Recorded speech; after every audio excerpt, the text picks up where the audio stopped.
क्या आपने कभी नोटिस किया है कि कुछ लोग हर चीज बहुत आसानी से समझ लेते हैं और कुछ लोगों को एक ही बात बार बार समझानी पड़ती है। कुछ लोगों के डिसीजंस बिल्कुल क्लियर होते हैं, जबकि कुछ लोग सिंपल सिचुएशंस में भी कंफ्यूज हो जाते हैं।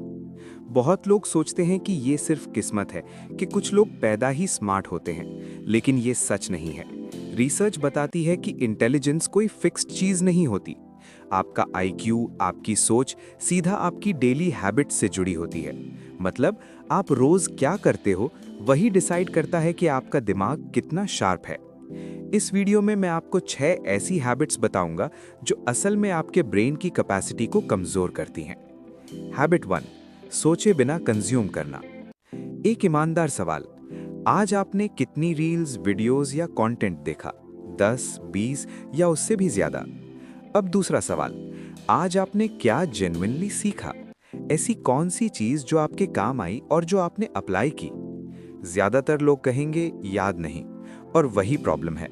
लो आईक्यू माइंडसेट का मतलब ये नहीं कि आप स्टूपिड हो। इसका मतलब सिर्फ इतना है कि आप कंटेंट कंज्यूम कर रहे हो बिना प्रोसेस किए। जो देखा मान लिया, ना सवाल ना एनालिसिस, बस देखा और आगे बढ़ गए।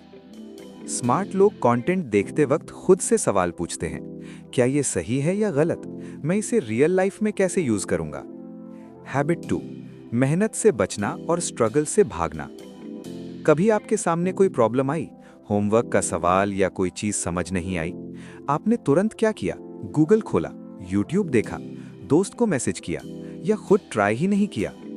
दिमाग तब ग्रो करता है जब वो स्ट्रगल करता है। जब आप खुद प्रॉब्लम सॉल्व करने की कोशिश करते हो, गलतियां करते हो और अलग एंगल से सोचते हो, तब ब्रेन में नए न्यूरल कनेक्शंस बनते हैं। साइकोलॉजी में इसे कहते हैं डिजायरेबल डिफिकल्टी, मतलब थोड़ी मुश्किल लर्निंग के लिए जरूरी होती है।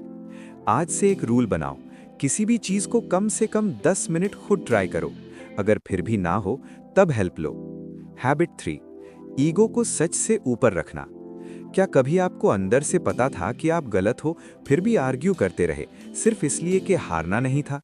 या फिर आपको पता था दूसरा बंदा गलत है, लेकिन आप चुप रहे क्योंकि कॉन्फ्लिक्ट अवॉइड करना था या फिट इन होना था? लो आईक्यू माइंडसेट या तो गलती मानता ही नहीं या बिना सोचे अग्री कर लेता है। दोनों केसेस में सोच लिमिटेड हो जाती है।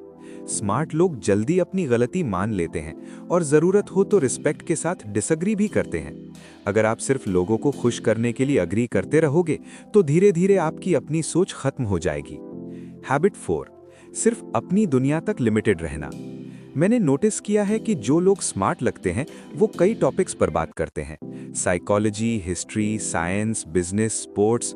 और जो एवरेज लगते हैं वो सिर्फ अपने एक फील्ड की बात करते हैं, उन्हें किसी और चीज में इंटरेस्ट ही नहीं होता। ये हैबिट एक बड़ी प्रॉब्लम क्रिएट करती है।